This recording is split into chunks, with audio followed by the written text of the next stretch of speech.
You seriously need to start making more of an effort, Greta. Maggie, what do you mean? With Chad. Chad? What about him? Is he really my grandson? Yes, of course he is. He doesn't even say hello to me when we walk past each other on the street.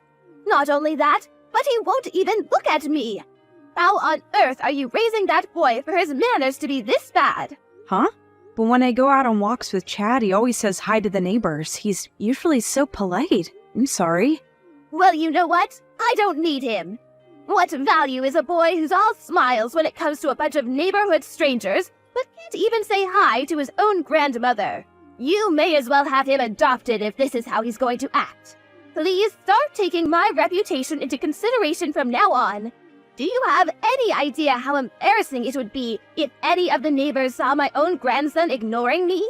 Maggie, I told you this before, but my son isn't some tool to boost your reputation. You wait outside the gates after school, snatch him away from his friends, and force him to carry your bags. You never stop talking about how he's going to Harvard and make him spend nearly all his free time with private tutors. Have you ever stopped to consider that maybe he's just avoiding you because he doesn't like the way you treat him?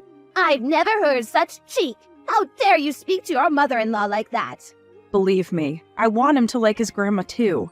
But if you insist on continuing to treat him like this, I seriously doubt he ever will. Are you saying I'm at fault here? That's simply not true. I've been around a lot longer than you, young lady, which means I know a damn sight more about the world than you do. The problem here is your parenting, plain and simple. If you were teaching him the proper manners, this wouldn't be happening. The first step is to acknowledge your flaws as flaws, Greta. You'll never make any progress if you carry on living in denial. Right. Sorry. Anyway, do you have a date for the birth yet? Huh? Graham told me. He told me you're pregnant again. Why didn't you tell me first? To think you'd keep your own mother-in-law in the dark. Sorry, I've been so busy lately I've barely had time to think. Oh, this is what I mean when I talk about your flaws. You really should be working on improving this aspect of your personality. Let me make one thing clear. You absolutely will be giving birth to a girl this time. I won't forgive you if you give me another boy. You won't forgive me? That's totally out of my control. Yes, I won't forgive you. I think you know why, too. What do you plan on doing if you pop out another rude, disrespectful brat like Chad? What this family needs is some brightness and warmth. All you've done is provide us with misery so far. I know you can do this, Greta, so don't let me down, okay? By the way, if it is a girl, I will be naming her. Make sure you don't go sticking your nose in and trying to influence my decision, okay? Excuse me? You'll be naming my daughter? Of course. I've dreamed of having a little granddaughter for so long now. But me and my ex-husband got divorced very quickly and Graham is my only child. But remember, as his wife, you are technically my daughter, so you're obliged to defer to me on naming rights. So basically I should just keep my mouth shut while you pick my daughter's name for me? Exactly. See, you get it. Perhaps you're more intelligent than I thought. You can't be serious. Surely a child's parents should be the ones who decide on a name. A mother-in-law's word is absolute. If you won't acknowledge that simple principle, you're not even doing the bare minimum required for me and you to have a positive relationship. I suggest you think long and hard, young lady. Anyway, this isn't a discussion. What I say is final. Make sure you take Graham with you every time you go to the hospital for a scan. Since you can't be trusted to communicate with me properly, you can take my son with you. I want to know whether it's a boy or girl as soon as you two get the news. Do I make myself clear? It's a boy, isn't it? Yes. You really are the most useless wife of all time. How many times did I tell you to give us a girl? Graham is sick and tired of you too. Maggie, listen to me. Whether my child is a girl or a boy makes no difference to me. I'll love it all the same regardless of gender. But seeing my husband screaming and shouting like that at the hospital today was honestly terrifying. Graham was shouting? Yes. Stuff like, why isn't it a girl? And do something about this, you useless quack of a doctor. Then he grabbed the doctor by the scruff of the neck. When he was done giving the staff what for, He turned on me, yelling in my face till he had nothing left to yell, then he just went home on his own. Why the hell is a child's gender so important in the first place? I don't know what to do anymore.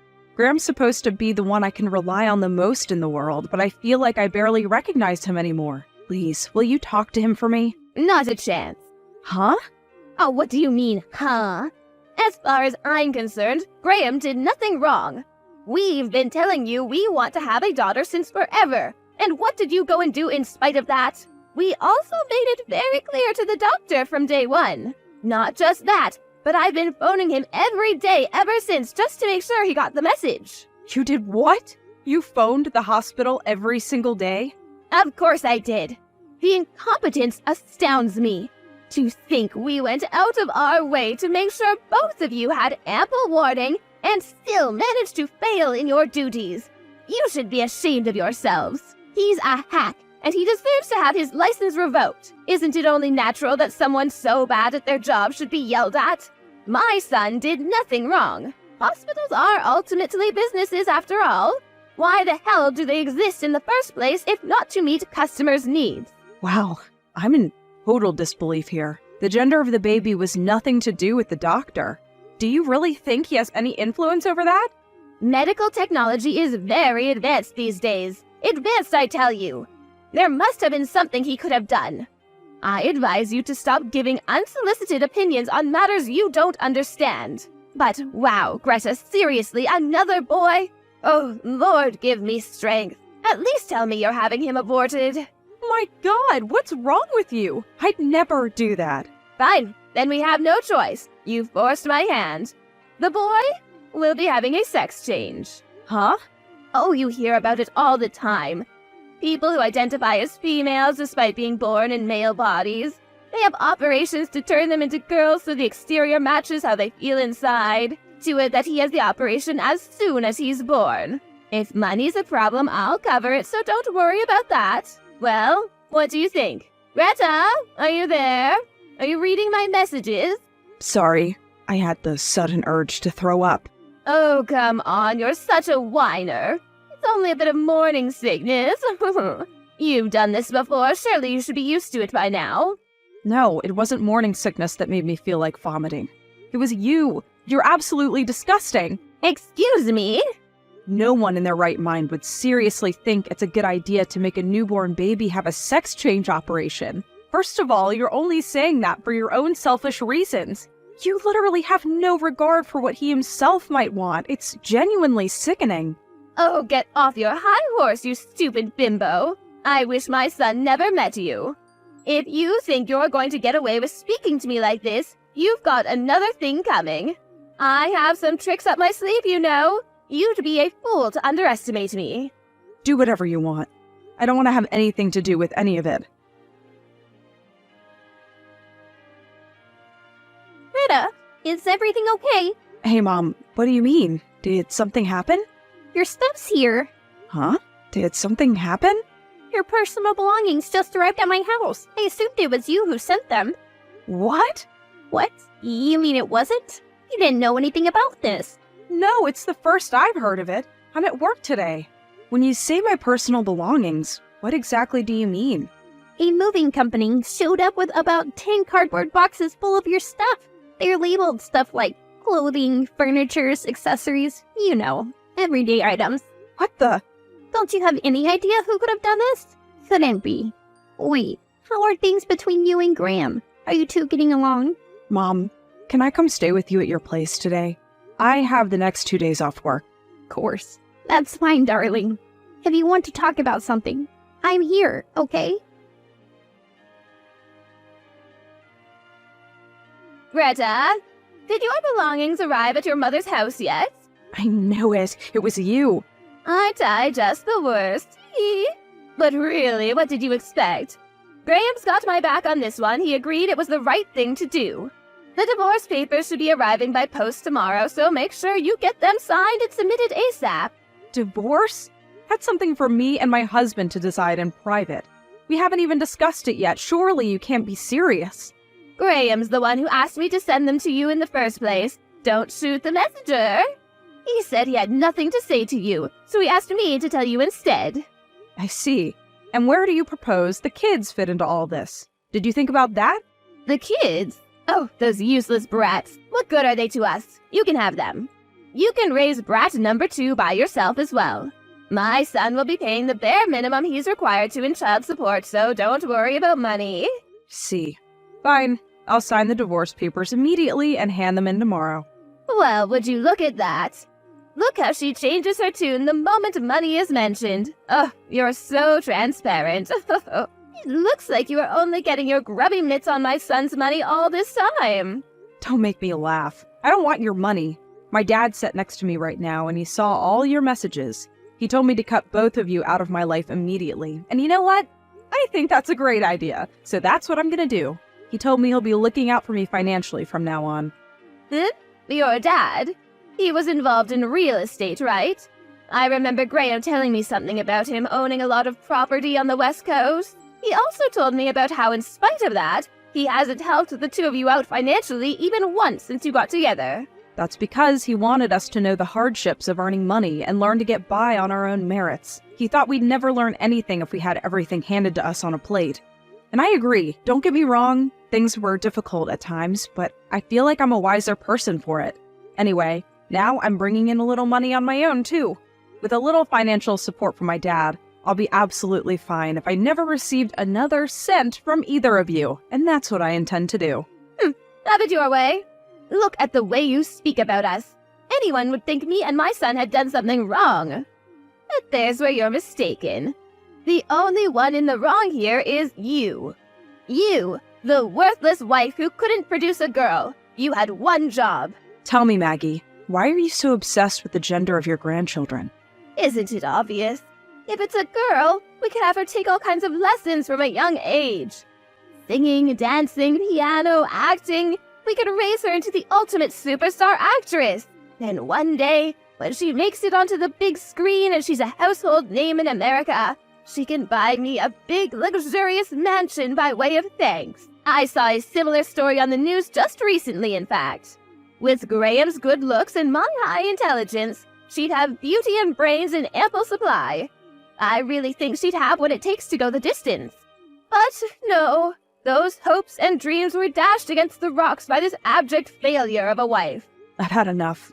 I'm struggling to even bring myself to reply to you anymore. You're the most selfish person I've ever met. Whether parents or grandparents, everyone has a responsibility to show gratitude towards the people who raised them. Oh, and you've made your decision now, which means you better make sure you don't pester us for money after this. You had your chance and you blew it. I told you very clearly I don't want your money. With that out of the way, I think we're done here. Never contact me or my family ever again. I want nothing more to do with either of you. That's my line. How fortunate for me and Graham. We get to cut you out of our lives like the tumor that you are without even having to pay a cent. Goodbye forever, you useless good-for-nothing.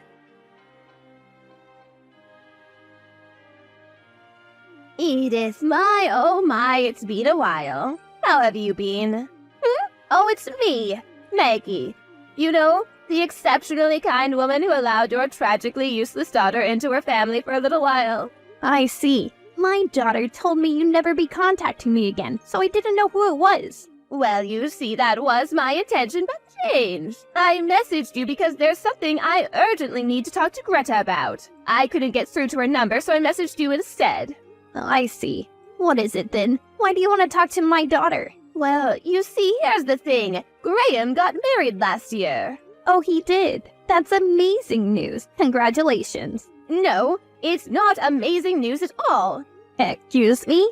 His new wife is just awful. I've never met anyone with such a rotten personality. She seems hell-bent on making an enemy of me. On top of that, she's the one who wears the trousers in the relationship. She turned my poor Graham into her own personal worker drone slave. Even he can't make her see sense. I see. That's a real shame.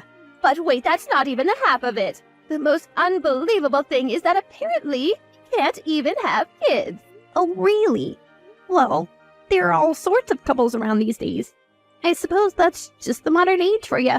Oh, that's not the point. I wanted Graham to provide me with a little girl more than anything. Surely it's a wife's duty to meet her mother-in-law's expectations. Oh, good grief. Anyway, now you understand the awful situation we're in. I'll get to the matter at hand. You see, I was wondering if your lovely daughter Greta would get back with my son. Excuse me? Let's face it, I'm not the spring chicken I once was. I'll probably be in need of care within, 10 years? I'd have to be delusional to think there was any hope of his current bitch queen of a wife looking after me. So basically, Maggie, what you're saying here is that you want my daughter to get back with your son so she can change your diapers when you get old? Oh, why do you have to put it like that? Anyway, that's not the only reason. Look, if you get her to come back, me and Graham will accept both of their boys back into the family, and they can finally be raised by their mom and dad together.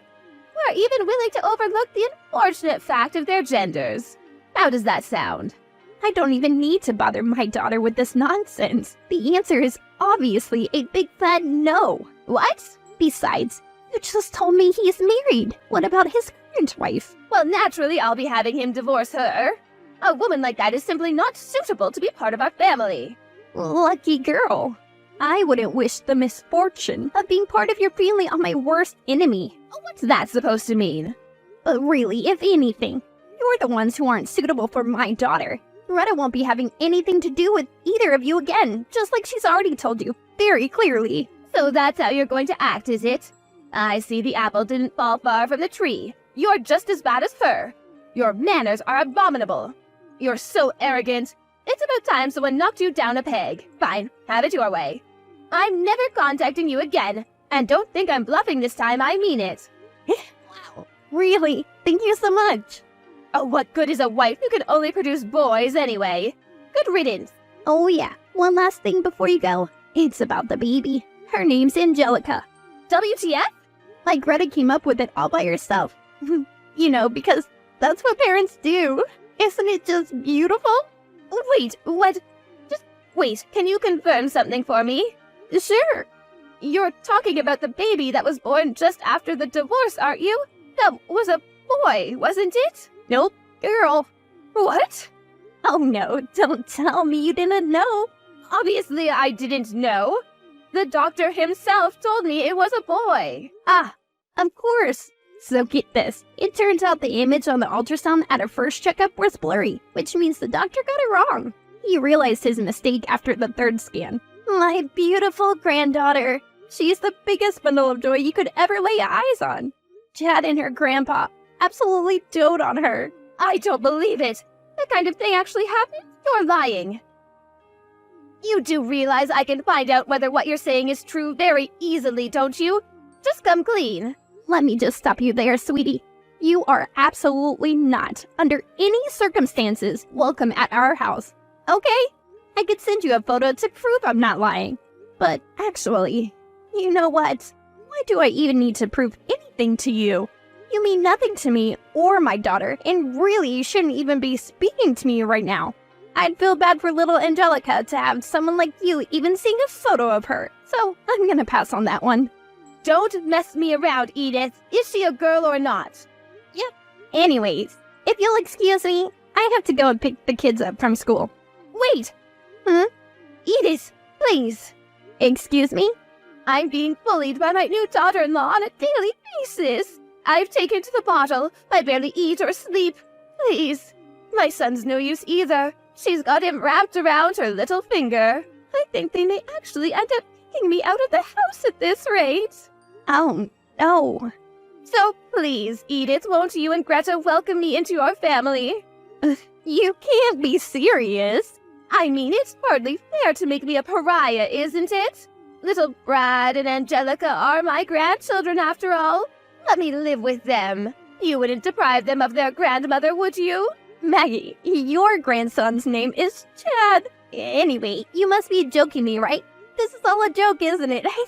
Yes, I meant Chad. My lovely, darling Chad. Oh, please, Edith, why would I joke about something like this? I'm 100% serious. I'm begging you here. If we weren't messaging each other, I'd be on my knees right now. Oh, so what do you say? Will you persuade Greta for me? Persuade her? The answer is no. You'll never set foot in this house again. You have no recollection of how awfully you treated my daughter? Oh, That's ancient history. Get over it already. I want to see my grandchildren.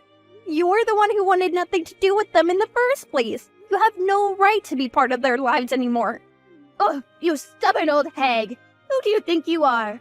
Look at you trying to keep my grandchildren all to yourself. You're the worst. I can't get by as a woman on my own. If my daughter-in-law kicks me out, I'm finished. I'll be starving and homeless. If something happens to me, it'll be yours and your daughter's fault. Do you really want that on your conscience? Don't worry, Maggie. You'll be fine. If you can't get by on your own as a woman, I think the solution's actually staring you right in the face. Huh? A sex change. Medical technology is very advanced these days, Maggie. Advanced, I tell ya. Oh, do not screw me around. You better not block me. I'll never forgive you. Are you there? Edith! Later on, my ex-mother-in-law attempted a full frontal assault on our house. Although she didn't get in and eventually gave up and went home when we completely ignored her, we decided it simply wasn't safe for us to continue living there if it meant our whereabouts were being known by such an unhinged lunatic, which is why we decided to move house. This was 2 years ago, and we haven't had any problems since. According to my mom's sources, her worst fears came true. My ex-mother-in-law was indeed given her marching orders by her new daughter-in-law, the ruler of the roost. Word is that she's currently spending her days living alone in a cramped, moldy apartment with a severe cockroach infestation, eating away at her savings and crying herself to sleep. It looks like my ex-husband made a serious miscalculation in choosing a new wife. She's unemployed, doesn't help out with the housework, and her hobbies consist mostly of drinking, gambling, spending his money, and, wait for it, having affairs. To make matters worse for poor Graham, she's super domineering. She not only forces him to work obscene amounts of overtime, but then he has to do all the housework when he gets home. I did once get a desperate message begging me to take him back, replete with groveling apologies and love hearts, but of course, I ignored it. Right now, I'm living happily with my son and daughter with the support of my parents, who are the kindest people I know. One thing's for sure, life's a lot more peaceful than it was when the terrible two were around.